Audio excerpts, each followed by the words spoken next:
Sometimes I'm not so technical, but I'm getting better. What the hell? My name is Chris R. I'm from Ingram, Texas. Very grateful, recovered alcoholic. I got a sober date of November 13th, 1987. And that's a miracle for me, for heaven's sakes. I sure do appreciate it. Allie, thank you so much for asking us to speak, and Myers and I, and Doug, thanks for that nice introduction. Of course, I remember you. And that's the coolest thing about these Zoom meetings, guys. I know I got to say it, I was the first one, 2001, when the Zoomers started. We got our fourth edition out, and in those forwards in the front, it was talking about modem to modem, and we were laughing our butts off. It's like, yeah, anybody's ever going to have an AA meeting on a computer. This is ridiculous. And, and here we are. And I entered the water real timidly. And I got to say, it's just so cool. I'm sitting there going back through the pages, looking at you guys. I know a bunch of y'all in here over the years. Hell, I've been traveling a bunch and have gotten to meet a lot of you. And got some of you looking pretty good. And except Myers, he looks like me. So it's just nice to see all of y'all guys. And I'm delighted to be here. There's a stupid motorcycle out there. I'm sorry. I'm right there on a road, so it gets a little noisy. The only bad thing about this is I don't get to get in an airport and go fly and see Toronto. I've been to Toronto a few times, and it's like, God dang it, it's one of the prettiest cities I've ever been in. And I stayed right downtown one time and listened to the call of worship over the speakers downtown. It was just such a, I'm from Ingram, Texas. Y'all look it up on the map. We're about 60 miles northwest of San Antonio. We're just about 150 miles from the geographic center of Texas. This is the Appalachia of Texas right here. This is country as it gets right here, and seeing Toronto for the first time was pretty amazing. So bless y'all, and maybe I will get to see y'all soon. Hope so. Before I get to speak, as always, I want to try to make this real clear.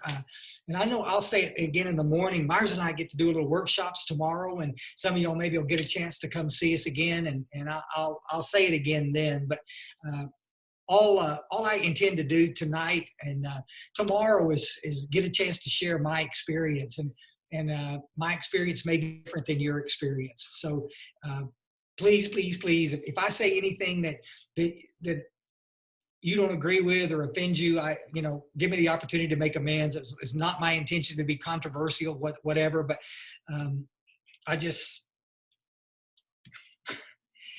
old timer one time told me, he says, if you want to offend anybody in Alcoholics Anonymous, say anything. And it was always somebody going to get upset about something. So the simple fact that I introduce myself as a recovered alcoholic will send some people to the edge of a cliff. It's like, oh yeah, how could he say that? We'll always be recovering. No, we won't. You're either going to recover or you're not. Anyway, that's what the book says. And I'm a little big book guy. So y'all bless you. And please, that's okay. You're welcome to disagree with anything I got to say. But I'm right and you're wrong. So anyway, we'll go. I'm looking out this window right here, and I can see I'm right out on the Guadalupe River, and I'm about 5 miles upstream from where I took my first drink, and pretty cool to think about it. I was away from a long time, but I ended up moving back in the 90s and been here ever since. And me and a friend of mine, it was so funny. I got to see this guy a couple of weeks ago. I hadn't seen him in 20 years, and all of a sudden I get to see him in the post office 2 weeks ago. And but he and I got a bottle of Boone's Farm apple wine from someplace. I have no idea where he got it. I was 17, I guess, and this was January 1971. It was the month that Bill Wilson passed away. I took my first drink.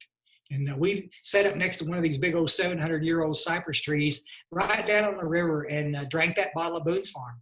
And he didn't want the rest of it, and I finished it off. And it wasn't one of those great big bottles you got to hold with 2 hands, guys. This was a little like a little pint.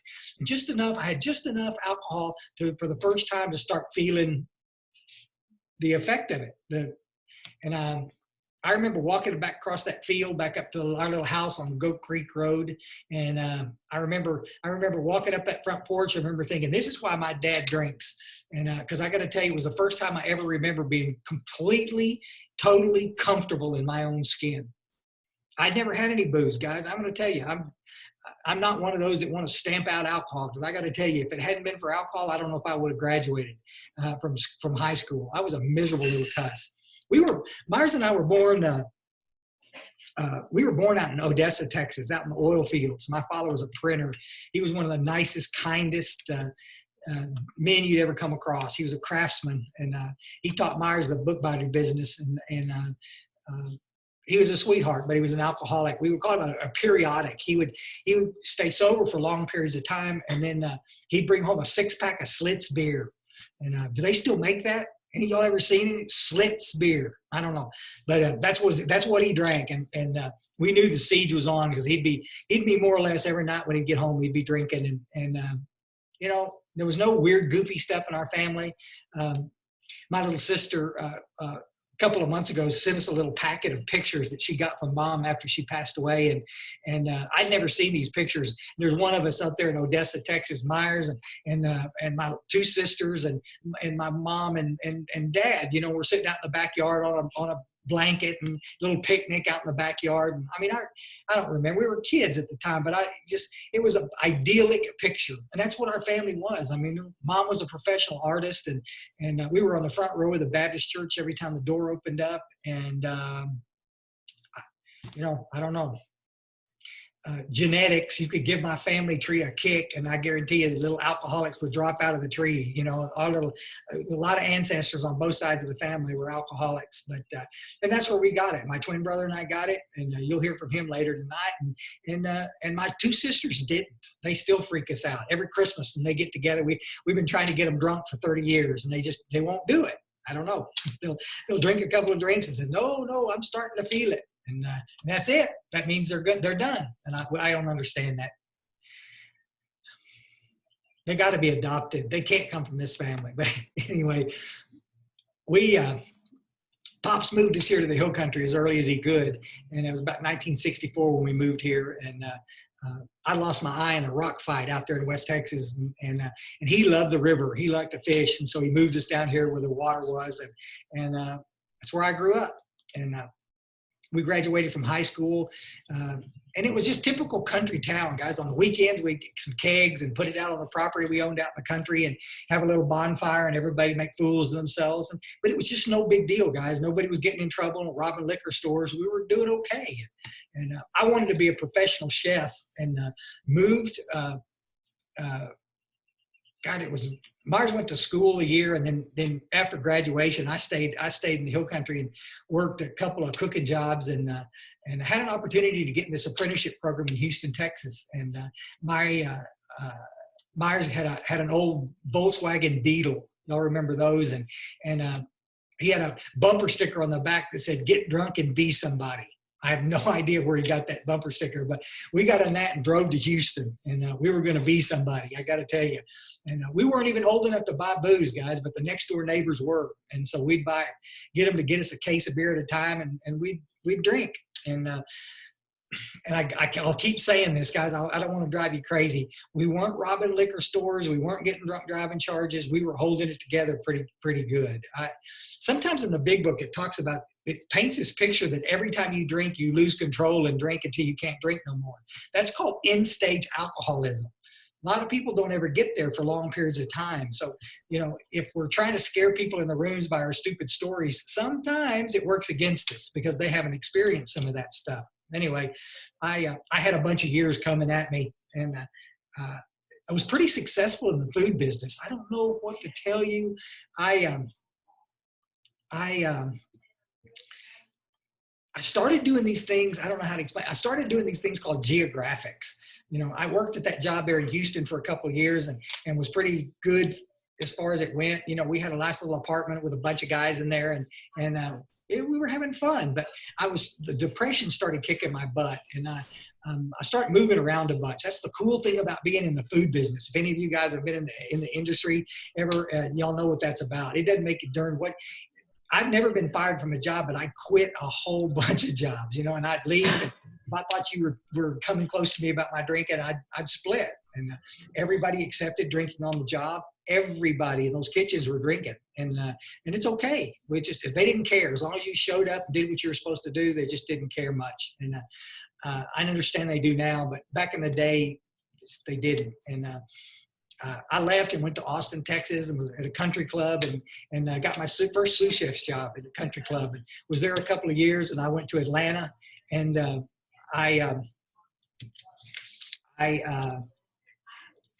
hang on just a sec.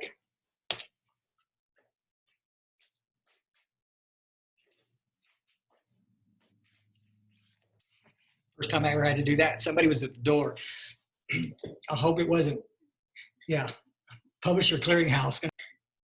I ended up back and forth. I left Texas one time with a clear understanding that I needed to get out of Texas because that's why I was drinking so much. And went to Atlanta and was there for about 9 months, and then crawled back across the border of Texas. And it was just, yeah, I was so bummed when I got to Atlanta and find out that they didn't sell alcohol, any alcohol on Sundays ever. It's like, what kind of a, I didn't last long in Atlanta. That's all I can say. And came back to Texas. I was in and out of Houston a bunch. And on one of the trips back into Houston, Myers is bartending at this restaurant down by y'all remember the Astrodome? You remember reading it? Used to be the 8th wonder of the world or something like that. Now you look at it, they got a stadium that you could put 3 Astrodomes in. It's just crazy. But this little restaurant was an old country western place. And it was out there. You could literally in the shadow of the Astrodome. And he was tending bar there, and I was drinking in that bar, and there was a cocktail waitress there I wanted to marry bad. And I sat out there in that parking lot and bargained with God, and told God if I'd clean up my act if he'd let this lady marry me, and she did. And but I didn't keep up my end of the bargain very much, that's for sure. We had a nice little wedding, and I immediately moved her up to North Texas to be close. Myers had since moved up to North Texas and had a little bindery up there, and I wanted to be closer to them, and got me a job at a country club. And it's the same stuff, guys. Bought a house, and my first house, and the outside got a little pickup, and the outside everything looked great in my little life, and on the inside I thought I was going to come unglued. And just again, the depression's kicking my butt, and I'm seeing doctors for the depression, and I'm starting to add some medications to my regime, and I get, guys, over the years, it was just, I still think I'm doing okay because I'm not getting in trouble.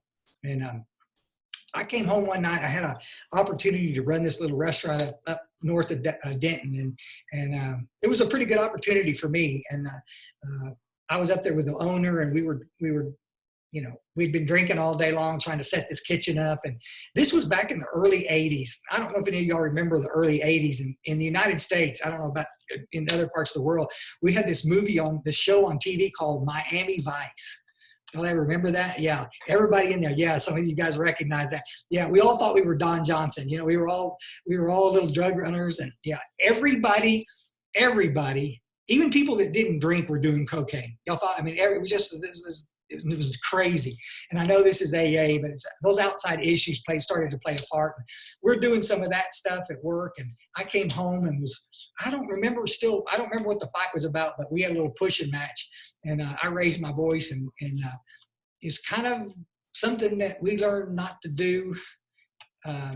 Sitting on the front row of the Baptist church. Guys, I don't know where it came from. I was loaded, and scared her to death, and it freaked me out. She asked me to leave, and I did. Came back a few hours later and apologized for being a poot.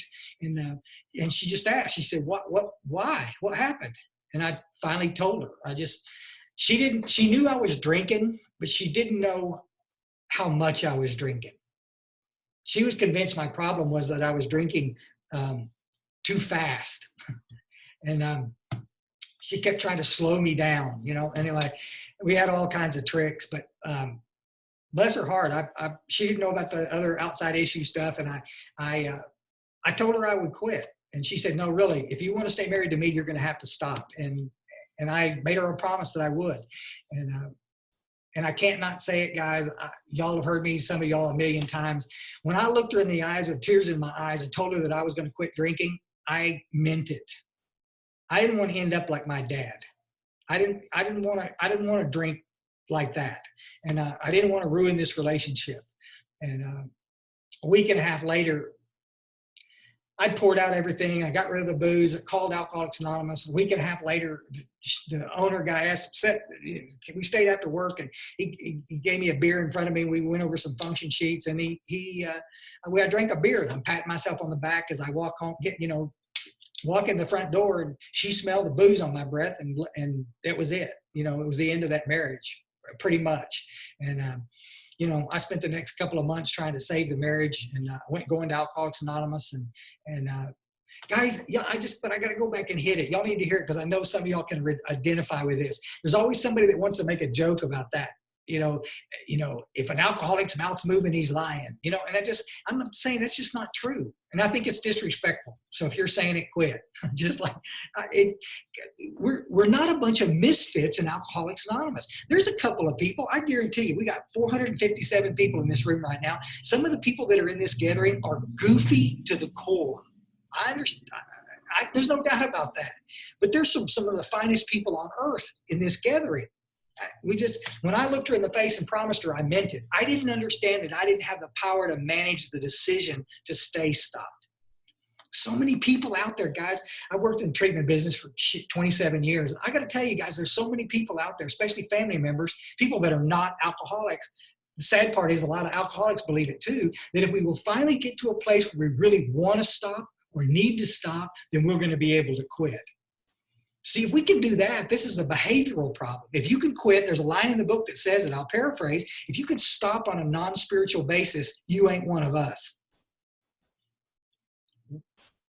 I mean, Bill Wilson goes over and over, 3 different places. He talks about different kinds of drinkers. Bottom of page 20, top of page 21, we're going to talk about it tomorrow in First Step stuff. But, he makes a pretty clear point. There's a lot of people in AA that are not even real alcoholics.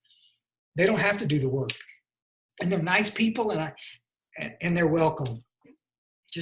I just wish they would not talk so much. Real alcoholics. Going back to AA, guys, trying to do what was right, working in the business. I'd go to these same places up there in Denton, Texas. They were the nicest people on earth, guys. I don't want to ever paint a picture that these people were anything but sweethearts to me. There's enough love to choke a horse in these rooms. And but this was back in the early 80s, guys, when I'm trying to get sober, and treatment centers are cranking them out by the gazillions. And we had these meetings, early 70s, we came up with this open discussion thing. And it was a Grapevine article that talked about a great place to bring your problems. There's a line in the book that talks about it, 1 night a week for the newcomer to bring their problems. I think that's such a great idea. Hell, I'll give you 3 nights a week. We're going to talk about your problems. Okay. 3 nights a week, you can come talk about your dead cat. After that, we're going to talk about we're going to talk about God. We're going to talk about the steps. And nobody takes my suggestion. These meetings were something else, guys. They were absolute sweethearts. And I'd walk back in, I'm drunk again, I'd pick up another desire chip, and then we would go around the room and tell, how our lives, how we got to AA as First Step meeting. And nobody's trying to hurt me, guys, but y'all remember, I'm not getting drunk driving charges. I've never robbed a liquor store. I never took my clothes off in public. One time I did, but that just once. And I can't relate to some of this stuff. And I'm just sitting there. I can sit in the room and listen to these stories for just so long, and then I will build a case against you. You've seen it 1,000 times. My friend Charlotte says it. She said, sitting in the rooms waiting to be offended. Any of y'all ever done that? Just waiting for somebody to say something to piss you off so you can leave, because I'm not getting better, guys. I'll come into these rooms and I'll sit and I'll start doing good. I mean, I'll feel better. I'll detox. And then gradually, my MO is about 2 weeks. The depression starts to come back, all the internal stuff. And I just can't stand it. Pretty soon the obsession kicks my butt again, and I'm making an excuse to go drink. And I did that for 7 years, guys, in and out. Never picked up a 30-day chip in all the years I'm in and out of Alcoholics Anonymous. I'll take full responsibility. I don't own a big book. I've never had a sponsor. But I'm a meeting-making fool. If I could click my finger and get rid of one thing in Alcoholics Anonymous, y'all want to know what it would be? I probably shouldn't say this. but I'd get rid of that bumper sticker, 90 meetings in 90 days. I hate it.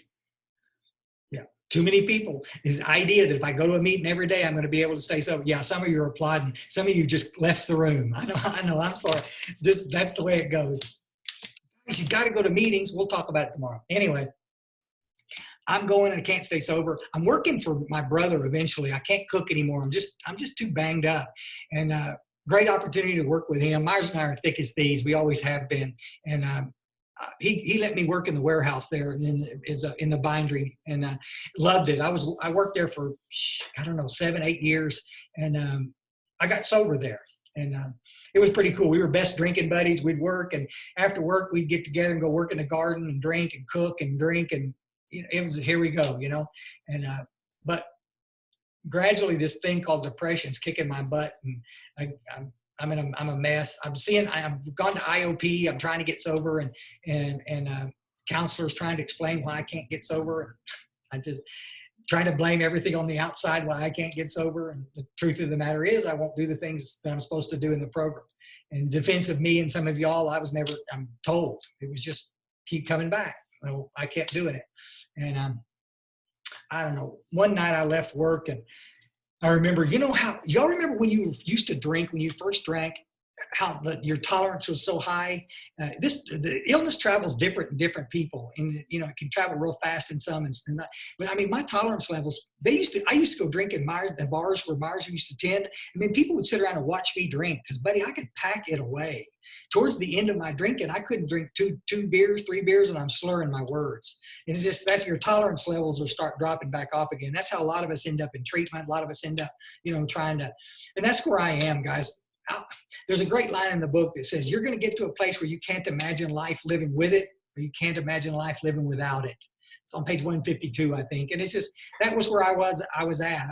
I wasn't enjoying it like that little window where it was fun was very narrow. And then it's just the drinking, the nightmare, and not a happy camper. I came home one night from work, and I was off about 4 o'clock. And picked up a stack of return checks in the mail, and went and got a 12-pack of Black Label. I don't even know if they still make that stuff either. Rot gut beer is what it was. And I went back up to my little apartment. I had 2 ferrets in there. Boy, that apartment stunk like hell. And they were sweethearts. I still love ferrets. If they didn't stink so bad, I'd have them now. They're the cutest could be. But open these old return checks. They used to send them to you in individual envelopes so you could open them ceremoniously. And, I just bankrupted another checking account. I'm going to have to go to the nicest sister-in-law anybody ever had, Myers' wife. And I'm going to have to borrow some money and so I'll clean up my checking account again. I'm 35 years old and I'm just done, guys. I'm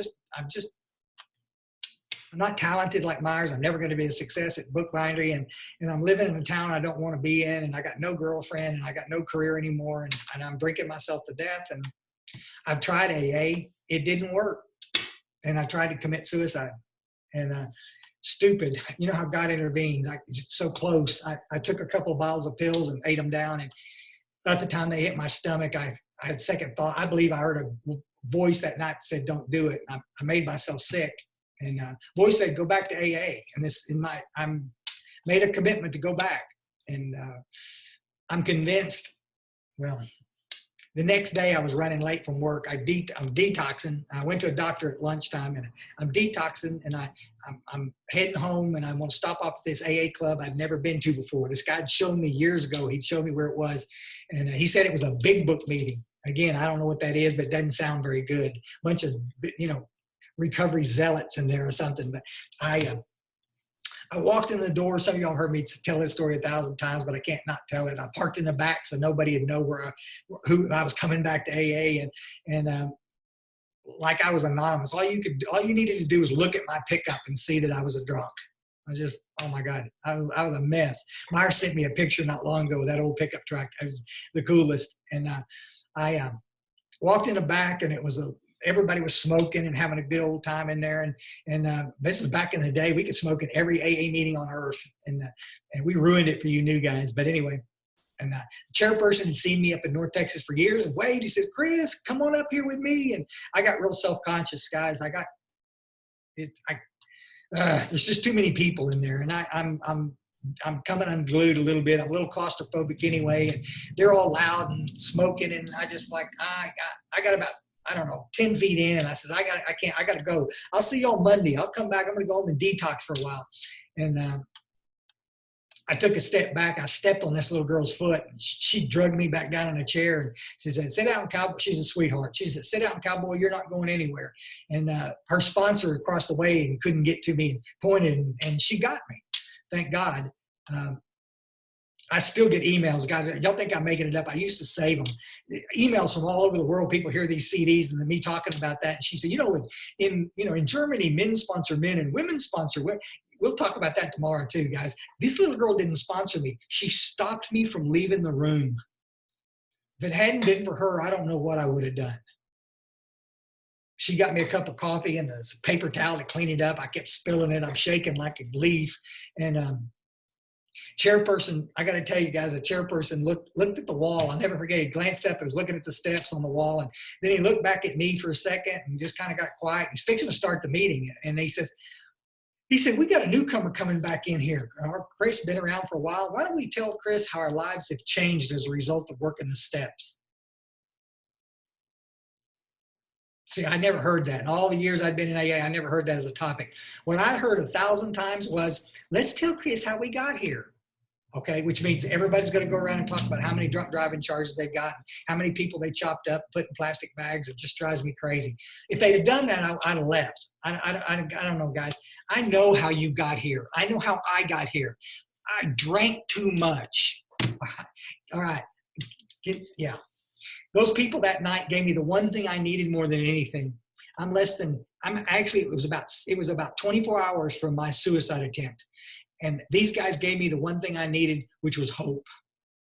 And they went around the room, guys, and there was a guy across the way that started a little landscape business, and he had a little truck outside. And, it was just lady at the end of the table that had car keys, and she got a little car loan. And I just got turned down 2 weeks ago at my little bank for a car loan and trying to get some. Got lady at the end of the table had a sketch pad, and she'd gone back to school. She was a sculptor, and she was just, she was doing some artwork. Man, they talked about all the cool stuff they were doing because they had entered this thing called a spiritual way of living. And I don't know. It was pretty cool. It was a pep rally. I get those same emails from people. "You think every meeting should be a pep rally?" Yes, I do. I'm sorry, I do. One thing that we got, if you need therapy, go find it. Go get a trained one, somebody that knows what they're doing. I love it when you go into an AA meeting and you want to tell somebody, "Well, I'm having trouble in my relationship." Yeah. And then you ask the guy that's been married 5 times for advice. Like, forget it. I'm not interested. God, I want to go find a real somebody. I'm not saying you can't be helped by people in AA, guys. Trust me, you can. I had a marriage one time with a little stepson involved, and I talked to every person that ever had a kid to learn what I was doing, buddy, because I got in over my head quick. It was pretty cool. These old guys stopped me at the end of the day. They asked me if I wanted to stay sober, a day at a time, and I said, absolutely. And they gave me what was going to be my last chip. And I picked it up, and I was heading to the car, and they said, "Chris, no, come back. Just sit with us for a few minutes." And they said, "Stay with us for a minute. Let's help me. Maybe we could figure out why you can't stay sober." And guys, I'll never forget it. We didn't sit down for 2 hours. I see people do that all the time, sit down and just let me wear that little newcomer out. They sat down with me for 15 or 20 minutes, and they opened exactly what Doug was talking about. They opened to the front of the book where we used to have that circle triangle in the front of our book, and they showed me all 3 parts of the program. And they explained to me about the recovery, the 12 steps and unity, the meetings, and then the service piece, working with others. And they said, "Chris, that's why you can't stay sober. You got a 3-part illness, and we got a 3-part program designed to treat it, and you're in exactly maybe 1 part. You go to a lot of meetings. It's like, and you wonder why you can't stay sober." They said, "Come stick with us, buddy." And they opened the book, and they showed me the physical craving and the mental obsession that night. We didn't start on the title page and read, folks. Nowhere in the book does it say it just said we qualify the alcoholic. Guys, I went home that night with tears in my eyes, because it dawned on me that the obsession to use had lifted. I mean, that almost just like that, because I made a commitment to do this. And I knew what was wrong with me for the first time. The next morning, I went to the Saturday morning meeting, and we went in the back afterwards and chased a bunch of ladies out of the Al-Anon room and got on our knees and did a little third step prayer. And went to eat some Mexican food and came back, and they gave me a little notebook and they said, let's start on that old 4th step. And they showed me how to start making my list in the 4th step. Bam, bam, bam. Those guys saved my life, folks. One of the things we'll talk about tomorrow. And but I got to tell you, folks, the thing I want to make real clear tonight, and like we will talk more about it tomorrow, but these guys got me really, really active in the fellowship there. Again, before trying to get sober, there was the nicest people on earth, but I'd just come in and I'd sit alone in my head. These guys understood it. It's if I sat there long enough, I was going to build a case against you guys and talk myself into doing something stupid. I wasn't going to choose to drink. I was just going to go crazy, and the obsession was going to come back. And these guys got me busy that first weekend, folks. They got me busy helping out around the club a little bit. And by Sunday, they had me answering the phone at the club. You know, Chris, if the phone rings, you answer it. You know, and they showed me how to do that. They didn't just turn me loose. Yeah. 2 weeks into this deal, we got group conscience next week, and they nominated me for the cleanup chairman at that group.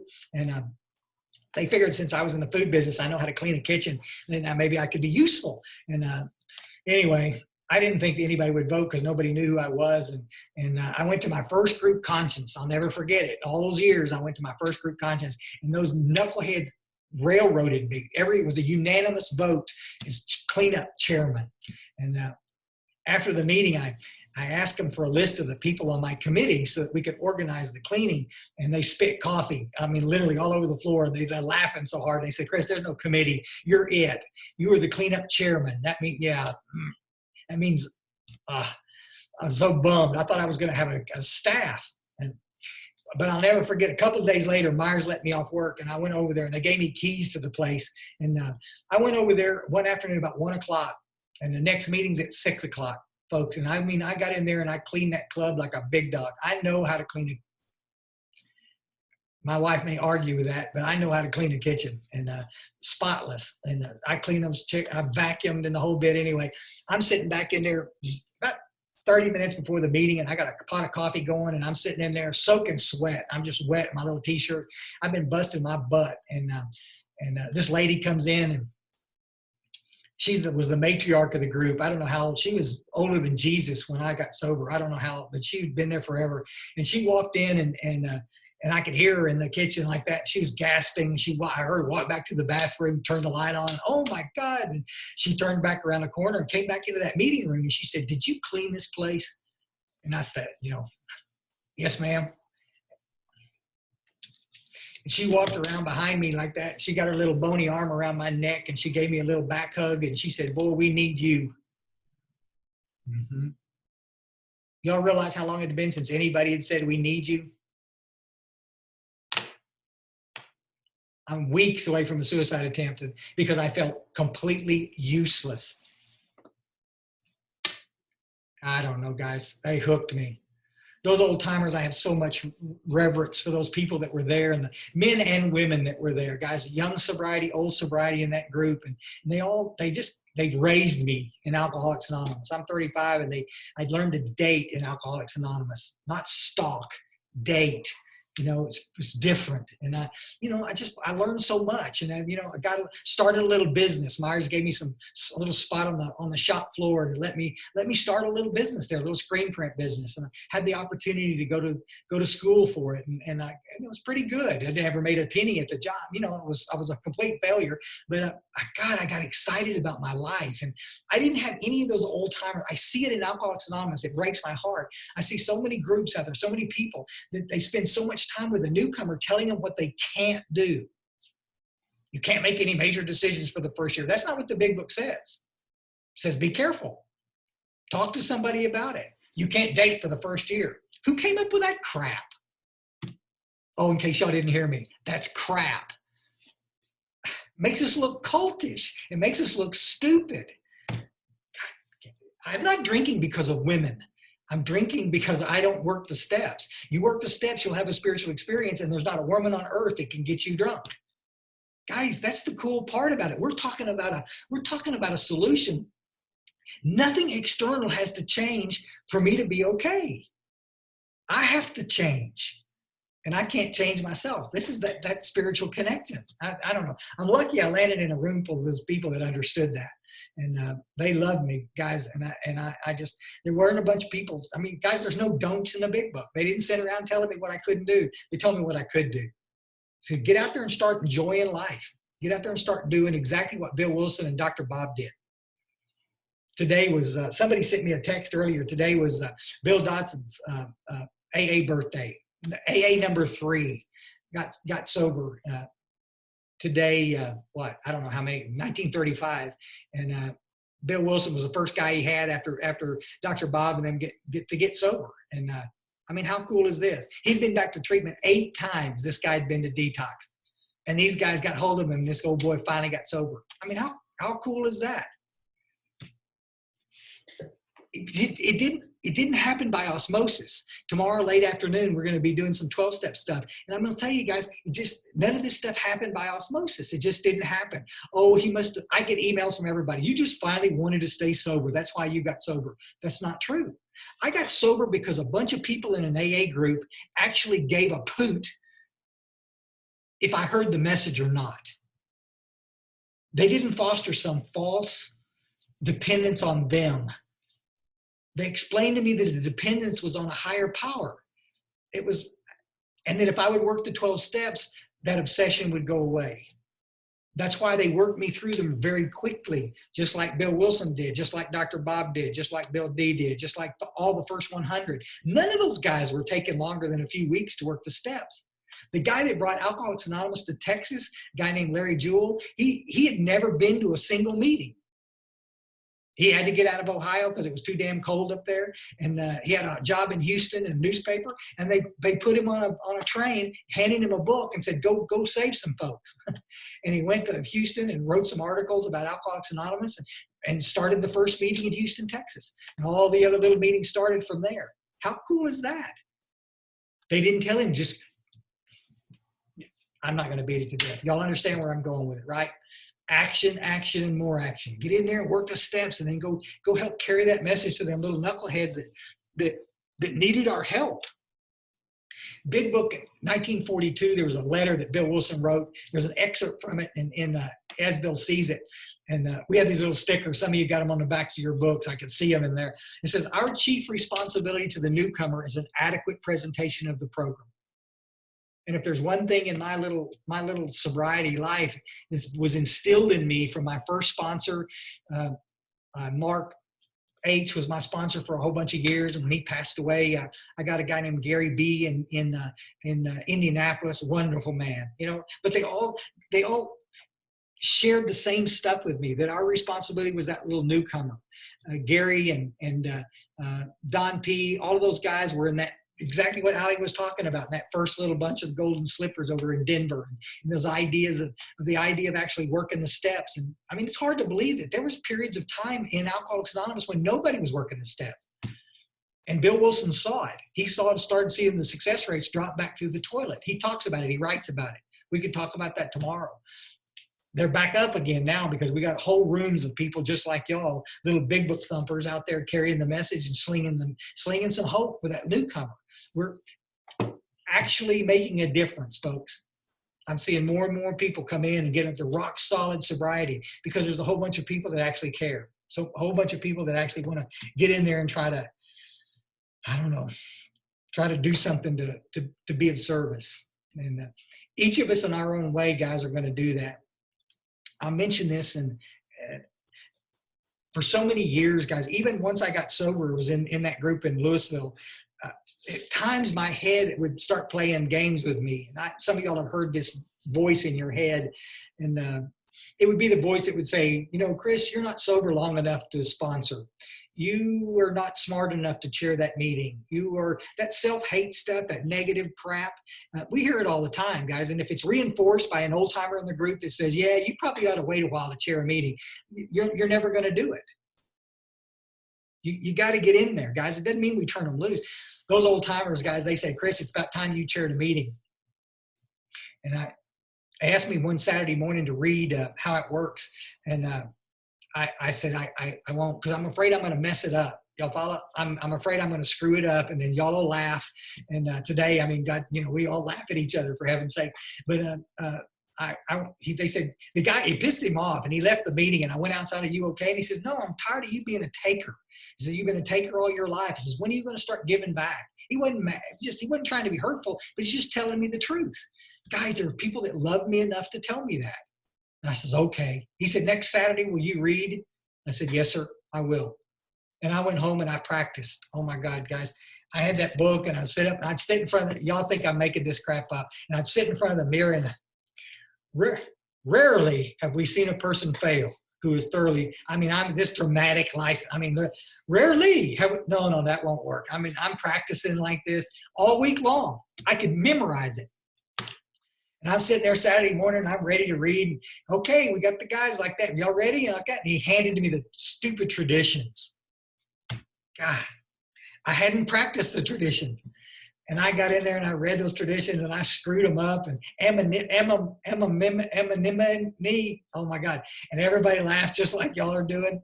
It was okay, guys. They taught me, stop taking yourself so seriously. You're going to make mistakes, not just in AA, but in life. It's okay. Get in there and help where you can help, folks. Chair a meeting, get on a committee, make coffee, do something to be a part of this, and your life will change, folks. 2 months in, I get my first sponsee. That little spiritual warfare again. I'm not sober long enough. I'm not sober. Yes, you are. You absolutely are. Talk to your sponsor. We'll walk you right straight through it. We'll show you how to do it. Because by giving it away, you get to keep it. Not only by giving it away, you get to get it. That's what we do. That's about the bottom line, guys. The spiritual warfare that says that you can't help anybody, it needs to be dashed. Stop listening to that. Jump in the middle. It's the only thing you're going to do. How many of y'all remember doing anything? It's just awkward. First time I got on a bicycle, I'm a competitive cyclist. First time I ever got on a bicycle, I felt so stupid it wasn't even funny. Guys, it's time to get on a bicycle. It's time to start painting pictures. It's time to start learning how to speak another language. Time to go to school, go back to school. Talking to a lady the other day, Chris, I'm 65. I can't go back to school. Why? Well, hell, I'll be 69 by the time I graduated. So what? You'll be 64, 69. You'll be 69 with a degree. How cool is that? Stop telling yourself what you can't do, guys. My experience is that if you get in there and get excited about your life, guys, you're gonna do okay. Boredom and self-pity are the two things that kill alcoholics. My experience, boredom and self-pity. Get in there and get excited about what we're doing, guys, because I got to tell you, all hands on deck. I'm sure Myers and I will get a chance to talk more about this tomorrow. I'm going to close with this. This little thing, that little virus thing that we got floating around that some people don't think is real. God dang, a bunch of us have been quarantined. We've been set aside. I've been working every day in the hospitals. Every treatment center that I stay in touch with, that I network with, I got a lot of people that work in the industry. Every hospital out there is full. Everybody was not full at the very beginning. And everybody got out there and started isolating, sitting at home. What's the one thing that we tell alcoholics and little addicts not to do is isolate. That's why we need to come to meetings. And a lot of these guys that have refused to do Zooms, they're not, the meetings are closed down. What are they going to do? They're sitting at home getting in trouble. And a lot of these people are coming back in. I'll say it now. Every person that's in this little gathering, we need you. We need you in the trench, helping us carry the message in your own way. Because they're coming at us by the thousands, hundreds of thousands. These folks out there that have relapsed, they're all coming back in. And I tell you guys, I've only seen one other time when we had this many folks come into the fellowship. One other time. And that was 25 years ago. Well, it's coming fast, guys. So everybody that absolutely needs that, come on with us. I'm going to end up on this chat room. I'm going to end up putting my email on there. I don't do the chats as much because I can't if I can't talk and get in there. So I'll miss some of you, some of the things. But if any of y'all want to get hold of us, I've got some handouts that I can send y'all tomorrow at workshop time. And if any of y'all are interested in all that, I would be more than glad to email you back and forth. It'd be an honor. I'm sure Myers will do the same thing. We sure like to stay in touch. Tomorrow, when we do this little workshop, we'll start off with it in the morning. I'm going to do first step about 9 o'clock, I think, my time, your time. I forget what it is. What the heck? Yeah, it's 10 o'clock Eastern time. I'll do first step stuff. But I'm going to mention what we're going to try to accomplish tomorrow is we're not going to talk this. Somebody was asking today, we're not going to do this in-depth, take it line by line, split hairs, take a dictionary out and study. There's plenty of time to do that. If any of you guys are interested, I can give you a bunch of studies that are out there. Guys, I'm more interested in the thing that's causing so many people discomfort in our fellowship is how do you take somebody through the work in a timely manner? Our idea is how do you take that little newcomer through the steps quickly? Because we're killing them out there going through them slowly. There's a clock that's ticking, guys. I hear old timers all the time. I hear new timers say, this is not a race. It absolutely is a race. When the obsession comes back, they're going to go do something stupid. So I know Myers and I, we've done this before together, and our little focus is going to be on trying to try to simplify this whole process as simple as we can get it. So by all means, if any of y'all come up with questions during the day tomorrow and you want to email us, I'll be checking emails too while we're doing this. And maybe we can answer some of those questions for you. This ought to be fun. And I'm sure looking forward to seeing y'all tomorrow and looking forward to hearing Myers in about 15, 20 minutes. So thank you guys so much. Appreciate y'all letting me share.